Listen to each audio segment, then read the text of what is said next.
I'm sorry to make yet another one of these videos where I'm like, what the fuck is wrong with MAGA? What happened to them? But here we are. I made one the other day where I was talking about, like, I don't understand how Trumpers were just a few years ago the like party of the Constitution, the party of states' rights, the party of small government, and how they abandoned all of that. They abandoned their love of American history and patriotism to twist it into something that's all about worshiping the golden calf of Donald Trump and just like handing over all of the rights that they were so proud of. And my brain spends probably an inordinate amount of time trying to make sense of all of that. Likewise, when we look at the way that working class MAGA are so absolutely full of disdain and hate for other working class people, I don't understand it. I don't understand the lack of humanity, the lack of compassion, the lack of empathy, the inability to see themselves in other working class people, particularly folks on Medicaid, folks who take SNAP, other Americans in the working class struggling in poverty. We already know that it's red counties that take a disproportionate amount of SNAP benefits, of Medicaid benefits, that red states are more reliant on government assistance and the tax revenue from blue states. I mean, even just look here in Oregon, the two states that have the highest SNAP use are both deeply red. One went greater than 70% for Donald Trump. The other went greater than 65%. And they both have Republican Cliff Bentz as their congressman. Those are Jefferson and Malheur counties, by the way. Right, so I saw this video a couple of days ago. It's been going viral for probably the past week. And it's yet another example of like, what happened to MAGA? How have they been so successfully propagandized to basically hate themselves, to hate people that are like them, to hate people that have a shared oppressor with them? Make it make sense to me. So yeah, here's this Trumper lady saying this. By the way, she got dragged real hard for it. All the people that are complaining that they're not getting their food stamps for November, what did you do with October's food stamp money? What'd you do? Did you stock up on pantry items and try to shop smartly? Or did you just go buy a bunch of processed garbage? By the way, you can thank the Democrats for the government being shut down and your benefits not coming through for November. Okay, I can't really handle the misophonia anymore. First of all, she's absolutely, completely wrong. The Republicans are responsible for the government shutdown. The American people know that. Polling shows that the American people understand that when Republicans control the House, the Senate, and the White House, they run the government. They have total control over the government. If the government shuts down and ceases to function, that is the fault of who? Those who are in power and control the government.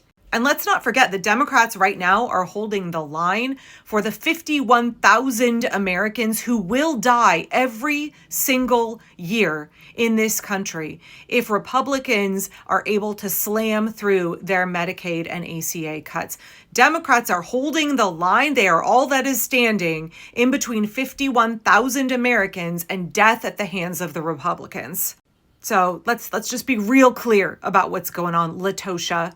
I understand they're calling you Latosta all over TikTok, or burnt toast lady, whatever. Anyway, you want to know what people are doing with their October SNAP benefits? You want to know what they're doing with the food that they buy with the $188 to $298 a month that they get for groceries in an economy where Donald Trump has pushed grocery prices up more than 40%? You want to know what they're doing with that food? They're fucking eating it, girlfriend. They're eating it. It's in their bellies. They're cooking it and serving it to their kids.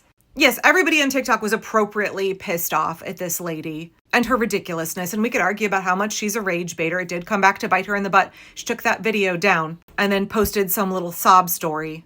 In the meantime, if I could just let everyone know that online bullying and harassment is punishable by law, so be careful out there. If you are bold enough to do it, just know it may cost you in the end.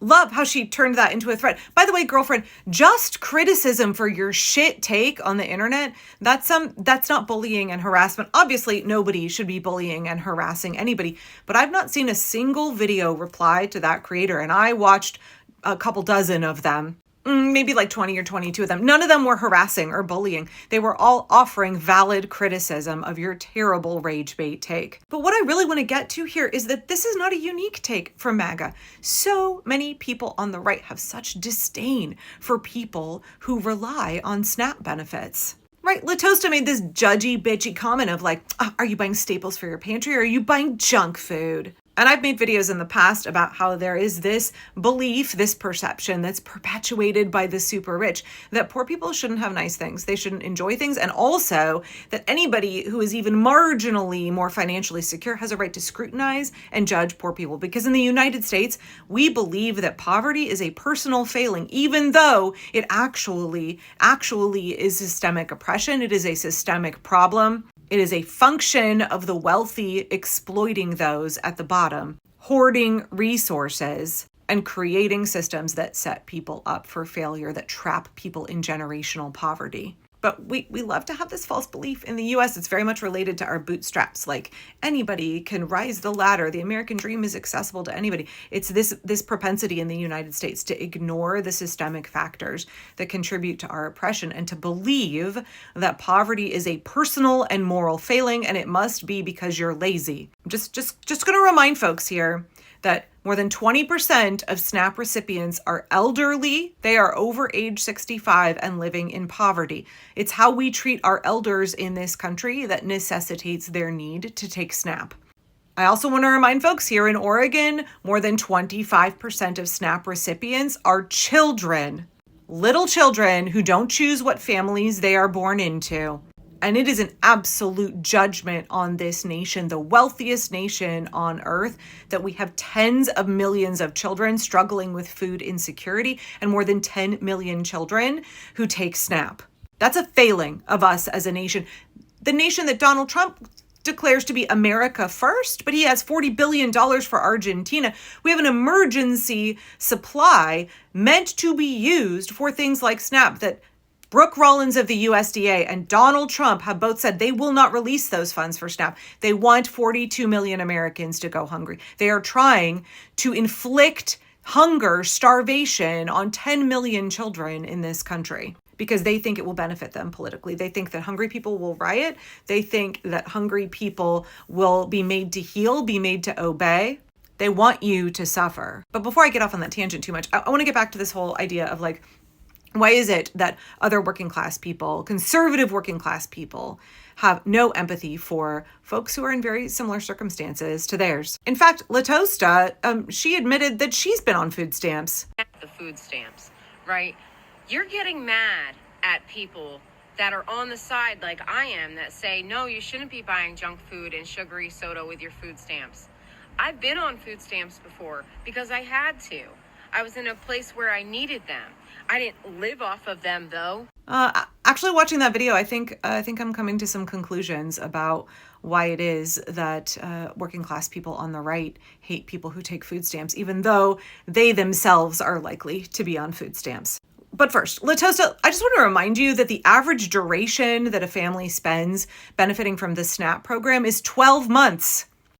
They use it when they need it for short duration, just like you. You know who's on SNAP benefits the longest? The elderly, and they average 51 months on the program. I don't know. Y'all can tell me what you think. Correct me if I'm wrong here. But watching this, I just had like a little light bulb go off. It reminds me of how young adults who have just aged out of childhood often love to shit on children and dehumanize children and be very intolerant of children. God knows I have a lot of videos on that subject. That's because they want to distance themselves, separate themselves from the oppressed group that they were very recently a member of. And what better way to distinguish, I am not part of this oppressed group, don't oppress me, than to start oppressing that group, to start shitting on that group.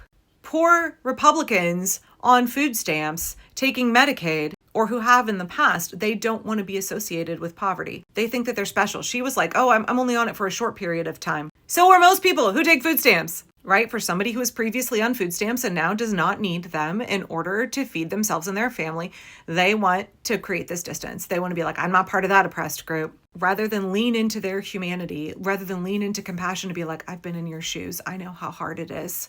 How can we help you? No. Instead, they're like, I don't want to be associated with that group. So the best way I can publicly show that to everybody is to shit on that group. People on SNAP benefits are not oppressing you. It's the billionaires who get more in tax breaks than our entire nation pays out to SNAP on an annual basis. But folks like Latosha don't talk about that, do they? They play right into the hand of the oligarchy. How do we get out of it?